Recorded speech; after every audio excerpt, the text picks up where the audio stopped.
Hi everybody, my name is Brittany and today we're going to be showing you how to make a spicy plum barbecue sauce as well as making a prune juice for my grandmother.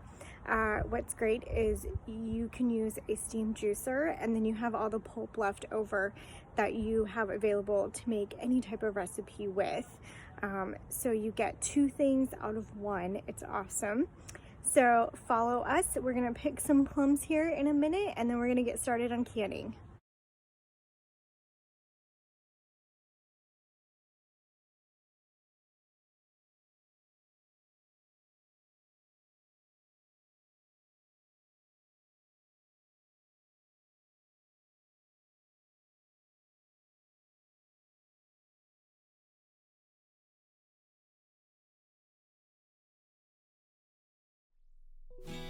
So for here, all you want to do is you want to cut your plums in half and you want to pit them.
Alright, so now that we have all of our plums cut up, we're going to get them into our steamer.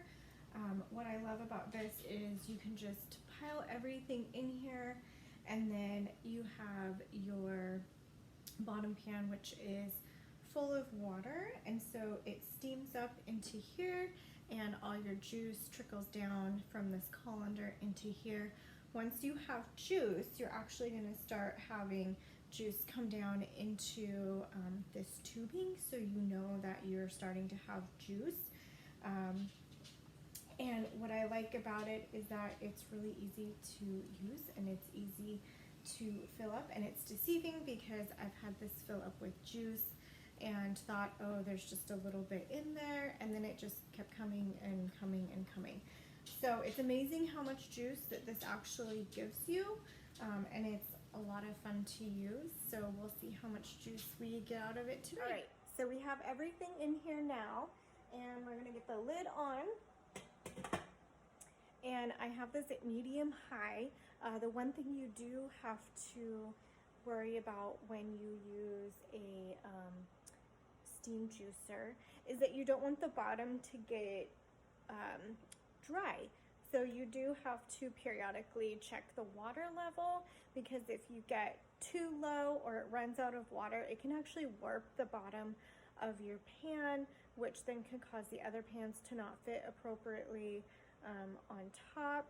It can also damage your lower pan, which obviously you don't want because this is an investment.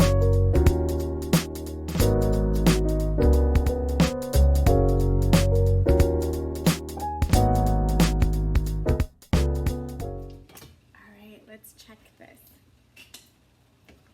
Ooh, so I don't know if you can see that, but they're starting to reduce down, which is good because it means that we're going to have juice here in a little bit.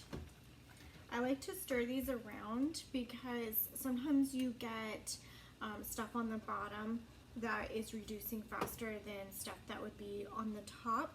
So by stirring it up, you're kind of getting some of that top layer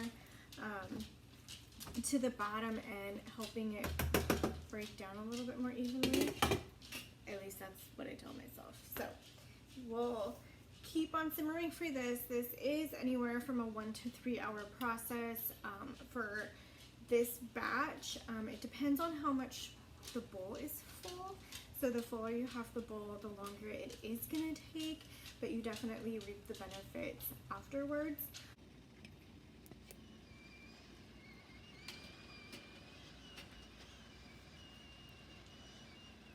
Look at all that juice.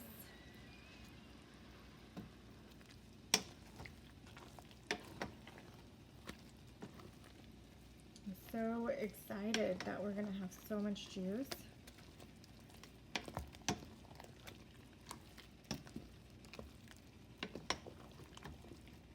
I will say that homemade prune juice literally does not taste like what you get at the store. So naturally sweet when you steam it that you don't even need to add sugar to it, which is what is absolutely amazing. And it is 100 times better than what you would get at the store. So we have some juice in here. So little trick, I take my bar stool chair because the glass is going to get hot and you obviously don't want to burn yourself. And then I put my cutting board on top only because I have a fabric seat on my bar stool cover, so I obviously don't want to ruin that. See how much is coming. You also want to gauge like how much you have in the jar because you have this long tube here, so if you decide to stop it off and you don't stop it, which will come farther down, so like let's say I don't stop it in time, I can actually overfill the bottom of my jar, which I don't want to do because then I have hot liquid coming out everywhere. So I'm going to hold this and we're going to let just a little bit more go. I like to do it just a little bit over 1/4 of an inch from the top, from the top to the bottom of the screw lid. And then that way it gives me my space because it can expand while you water bath it. So there's just this little bit in here. We're just gonna shake that.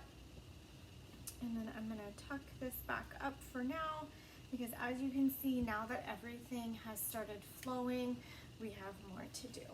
So I'm gonna pop my lids on. I've already prepared my lids. Follow the recommendation. These are from Walmart, the Walmart brand, and per them, you just need to wash them off. You don't need to put them in a pan with warm water. So I'm gonna just lightly screw that on.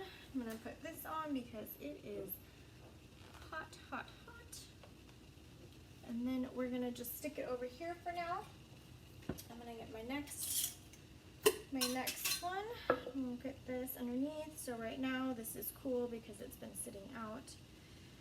So let's fill up this one. And I'm doing smaller sizes because it is just my grandma. And so once you open these up, you really do need to finish them off like in like 3 to 5 days. Even though they have been water bath canned, which having this smaller size is really great. So that's hot when you're my grandmother's age.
so we'll wait for a little bit more juice. I'm at the end.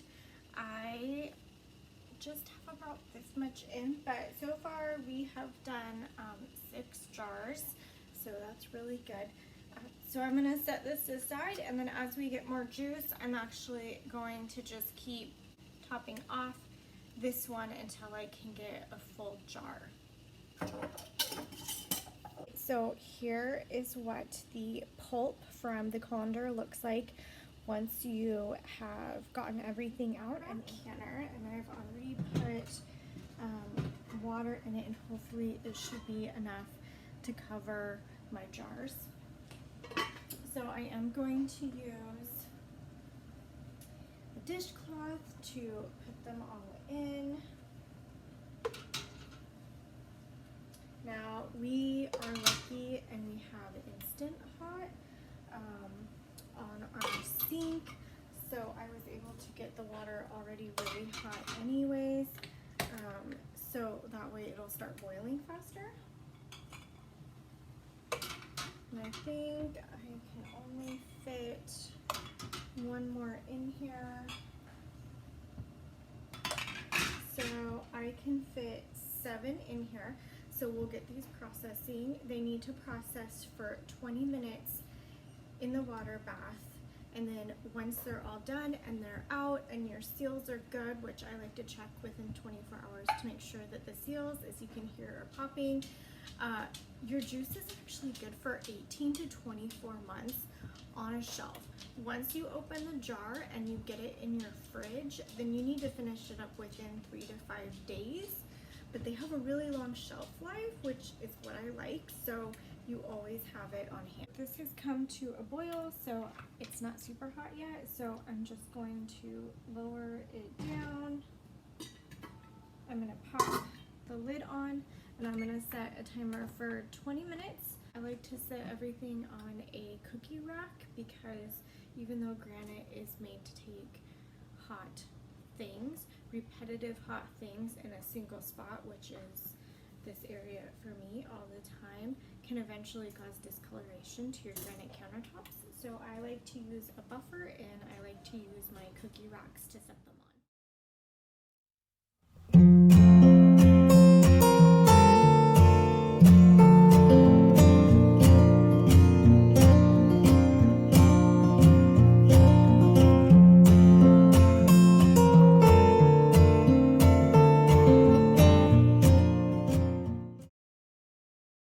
Once you've lowered your canning jars into your canner, you want to ensure that you have an inch of water over your canning jars to allow for proper sealing.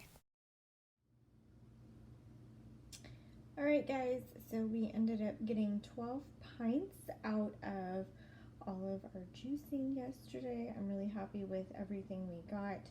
So stay tuned because we are going to be making a spicy barbecue sauce with all the leftover pulp from our steam juicing yesterday.